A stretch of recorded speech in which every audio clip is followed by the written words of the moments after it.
Halo, apa kabar Anda semua? Semoga selalu sehat. Saya Hirsun Arif dari Forum News Network akan mengajak kembali Anda ngobrol bersama dengan Bung Rocky Gerung. Bung Rocky Gerung sehat? Sangat sehat. Menurut hasil survei saya sehat. Menarik. Ini kalau mau baca, saya jadi tertarik ngomongin survei, ngomongin lembaga surveinya, bukan surveinya sebenarnya akan jauh lebih menarik menurut saya sekarang ini ya Bung Rocky ya. Iya.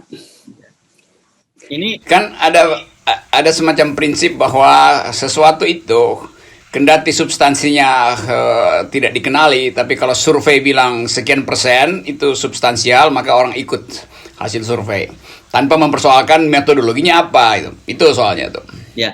Nah, ini sekarang semakin aneh-aneh ini. Saya yang membaca hasil terbaru surveinya dari SMRC misalnya menyebutkan soal apa ya, kesediaan masyarakat untuk divaksin. Katanya jadi kalau masyarakat tahu Prabowo divaksin itu, masyarakat yang akan bersedia divaksin disebutkannya mencapai 73,3%.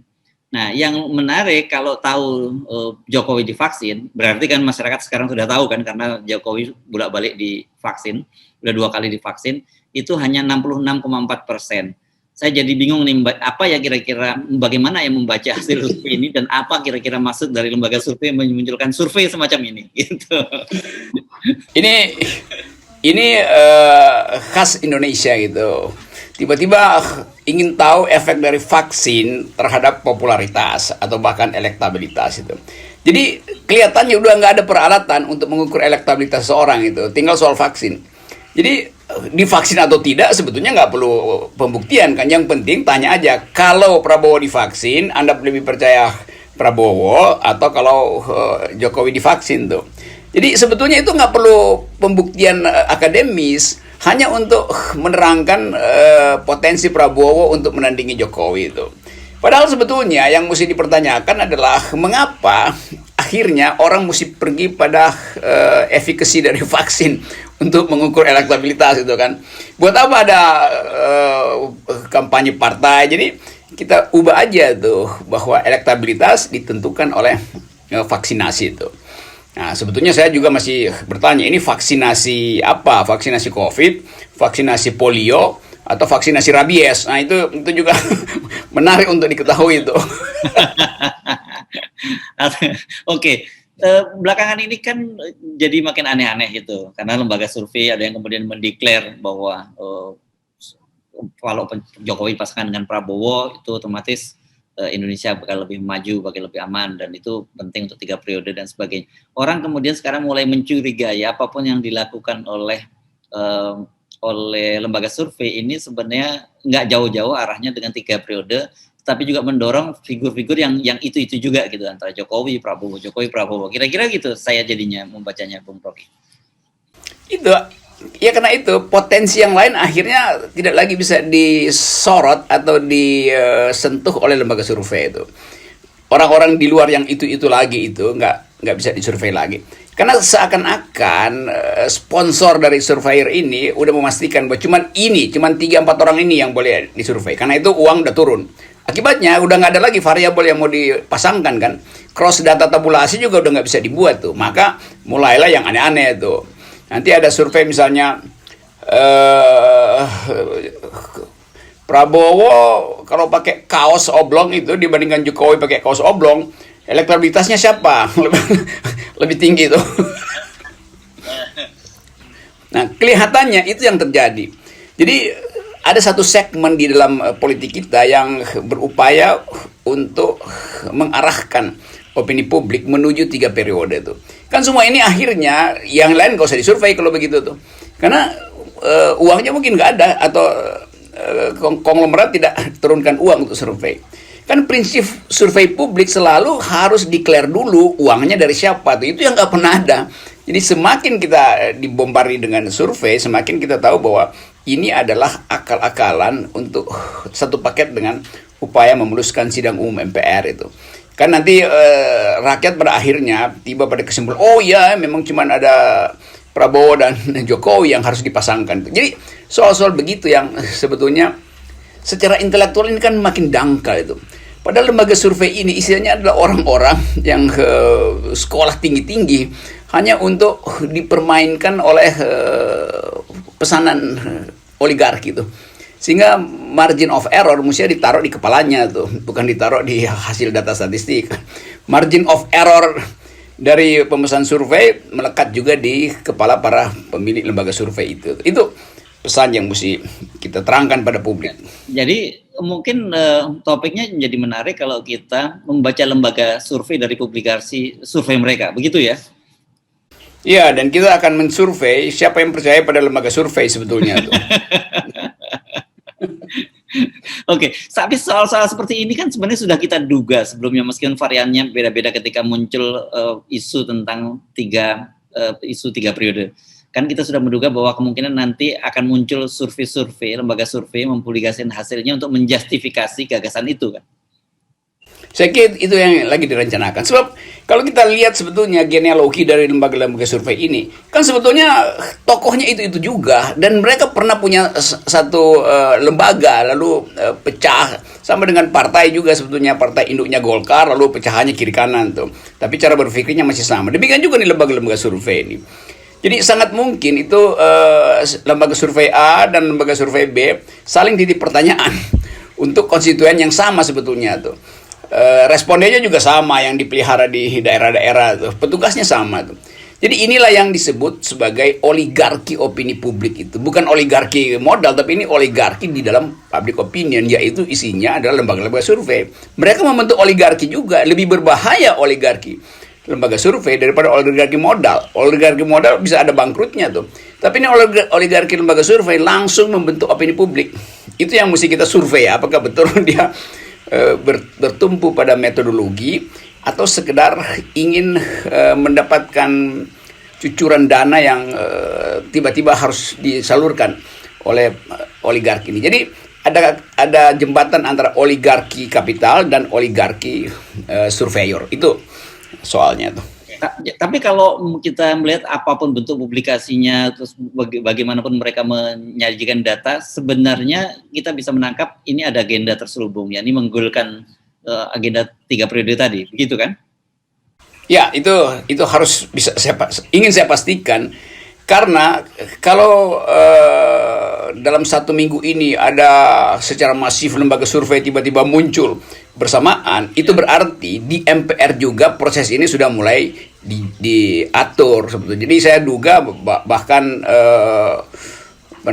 minute details dari persidangan atau mungkin kerangka notulennya udah disiapkan, tinggal dicocokkan dengan hasil lembaga survei itu. Jadi notulasi untuk memutuskan 3 periode udah disiapkan oleh MPR dan bocorannya udah diberi pada lembaga survei. Karena itu lembaga survei harus mulai mempersiapkan proses manipulasi opini publik. Oke. Jadi Anda sendiri tetap yakin ya, meskipun Pak Jokowi bolak-balik sudah membantah, para pejabat menteri-menterinya membantah bahwa sebenarnya gagasan ini belum mati kan, gagasan untuk 3 periode ini. Saya kira memang bukan sekedar belum mati, memang direncanakan untuk dicicil bersamaan dengan persiapan opini publik.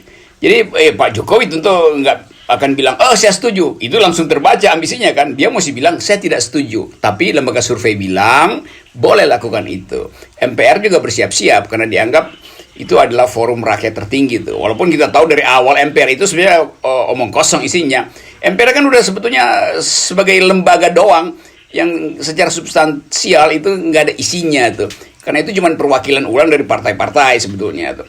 Dengan format itu, kita juga menganggap bahwa MPR berupaya untuk mengagendakan 3 periode ini, karena itu artinya akan ada anggaran tambahan, akan ada rapat-rapat persiapan, pengecekan opini publik. Jadi dalam 1 semester ini MPR pasti akan minta dana tambahan lagi tuh, dan itu adalah dana yang sebetulnya diperlukan untuk nambal kekosongan partai-partai itu, karena MPR isinya juga ada partai-partai. Jadi tukar tambah itu sebetulnya yang juga membangkrutkan APBN. 3 periode itu akan membangkrutkan APBN lagi tuh. Oke. Nah, kalau Anda lihat statementnya Bu Mega yang menolak 3 periode ini sebuah statement yang tulus dari Bu Mega, artinya Bu Mega memang tidak menginginkan itu, atau sebenarnya sama dengan Pak Jokowi yang menyatakan tidak menghendaki tapi sebenarnya menghendaki? Kalau yang tulus pasti nggak ada, itu pasti bukan statement tulus, itu statement orang jengkel atau statement yang ditujukan sebetulnya pada presiden melalui konferensi pers. Dan presiden juga menguji apakah Megawati bisa sebut aja didinginkan hatinya, karena sekarang pasti lagi panas karena nama dinastinya nggak disebut-sebut kan. Lain kalau surveyor juga menyebutkan bahwa 3 periode itu lebih mungkin bagi mereka yang belum pernah 2 periode. Kan mestinya begitu, jadi nanti itu. Jadi bagian ini saya kira Ibu Mega juga berpikir sangat sangat pragmatis bahwa itu berarti akan terputus regenerasi di dalam partai PDIP sendiri itu. Dan tentu Ibu Mega akan curiga bahwa ini 3 periode ini mainan Jokowi dengan Golkar. Itu berarti mulai ada perselingkuhan terbuka, bukan lagi diam-diam, terbongkar. Karena udah didalangi oleh surveyor juga tuh. Oke. Tapi kan kalau memang positioningnya Bu Mega seperti itu, saya jadi teringat lagi kembali kepada tahun 2014. Karena waktu itu kan Bu Mega sebenarnya juga ingin maju kembali. Tetapi kan kemudian lihat penggalangan opini dan juga publikasi survei yang masif, Bu Mega akhirnya dipaksa untuk menyerahkan tiket itu kepada Pak Jokowi. Kan jadi menurut saya mungkin pola semacam ini juga akan terulang lagi nih, dan akan Bu Mega akan mengalami nasib yang sama untuk yang kedua kali gitu. Itu bahasa Perancisnya deja vu itu. Ibu Mega pasti insting politiknya jalan lah kalau soal sebeginian kan. Atau mungkin tokoh-tokoh dalam PDIP memberitahu ada insight dari bocoran MPR segala macam. Ganjar misalnya kan menganggap wah ini bahaya Ibu Mega tuh kalau dibiarkan 3 periode, karena nama Ganjar juga nggak disebutin di dalam proyek 3 periode. Jadi Ganjar misalnya juga punya kepentingan, tokoh-tokoh lain juga di dalam PDIP punya kepentingan. Jadi terlihat nanti di dalam 1 minggu ini bila isu 3 periode itu makin terang, maka kita akan lihat pertandingan narasi yang berbentuk saling kirim kejengkelan antara Jokowi dan Ibu Mega tuh. Jadi satu waktu nanti kita sebut bahwa Megawati adalah oposan sejati bagi Jokowi. Jadi yang beroposisi bukan lagi partai, tapi Ibu Mega beroposisi pada Jokowi. Tetapi saya kira kita penting mengingatkan pada publik. Jadi nanti kalau suatu saat muncul hasil survei bahwa mayoritas responden menghendaki 3 periode, kita tidak perlu kaget juga gitu. Kemudian dia bertanya-tanya, loh gue nggak setuju, kenapa kok jadi setuju? Jadi hasilnya seperti itu gitu. Iya, dan mesti kita bilang, oke, kalau mau 3 periode, jangan survei, referendum aja. Karena ini menyangkut nasib bangsa besar. Supaya uangnya itu tidak jatuh pada lembaga survei. Ini referendum kan hak paling dasar untuk memperlihatkan kedaulatan. Kedaulatan rakyat itu adanya di referendum, bukan di lembaga survei, gitu.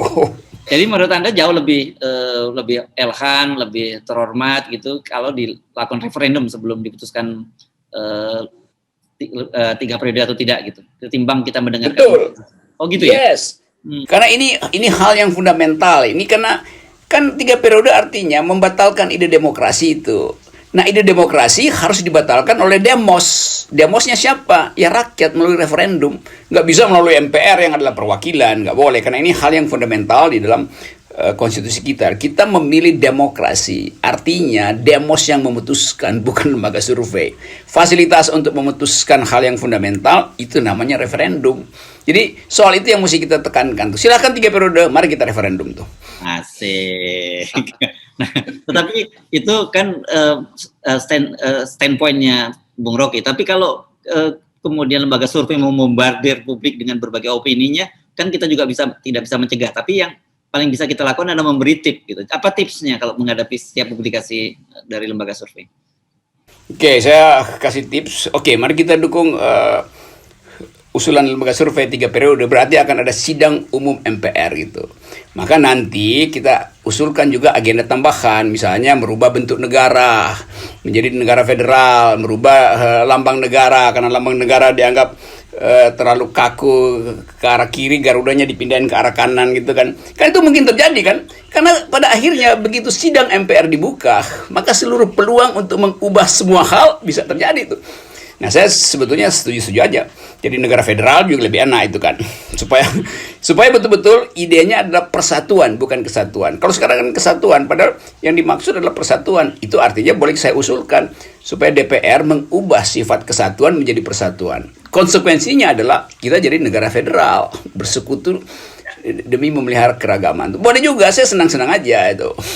Artinya apa kalau kemudian sekali dibuka amandemen Undang-Undang Dasar 45 itu berbagai kemungkinan, bukan hanya soal periode 3 periode, tapi titipan-titipan lain, ketitipan kepentingan lain juga akan muncul bersamaan dan kita nggak perlu kaget soal itu bakal terjadi gitu. Ya, itu konsekuensi dari sidang umum MPR. Semua hal boleh dibuka di situ tuh. Termasuk peluang untuk mempercepat pemilihan presiden, nggak perlu tunggu 2024. Oke, dan itu legal ya, itu konstitusional ya? Legal dong. Melalui MPR ya? Iya, iya karena sesinya, forum sesi MPR itu kan bisa bicara segala hal kan. Oke. Enak kan? Ya, setuju. Jadi, tapi kalau kembali lagi kita karena bahasan kita soal lembaga survei, tipsnya menurut saya nggak perlu kaget gitu, enjoy aja, atau dalam bahasa Anda setiap kali dengar publikasi lembaga survei enak-enak aja gitu. Nah, jangan enak-enak aja, pakai bahasa presiden, happy-happy aja. Oh, happy-happy saja. Oke. Lembaga survei menggonggong kita happy-happy saja. Yes, happy-happy karena bisa segala hal bisa terjadi, dan hal yang tadinya tidak dimungkinkan. Kan orang suka anggap politik adalah the art of the possible. Nah, sekarang kita rubah. Politik is the art of attacking the impossible. Termasuk merubah hal-hal fundamental di dalam konstitusi itu. Happy menunggu akibat. Baik. Terima kasih. Oke. Yes. Sip.